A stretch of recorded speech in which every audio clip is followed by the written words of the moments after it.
ரைஸே இல்லாமல் ஒரு ஹெல்த்தியான மல்டி மில்லட் தோசை மாவு எப்படி பண்ணுறதுன்னு பார்க்கலாமா?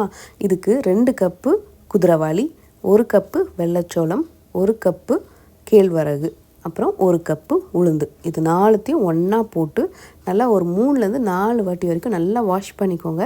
இது மூழ்கிற அளவுக்கு தண்ணி ஊற்றி ஒரு 5 to 6 ஹவர்ஸ் இதை ஊற வச்சுக்கோங்க.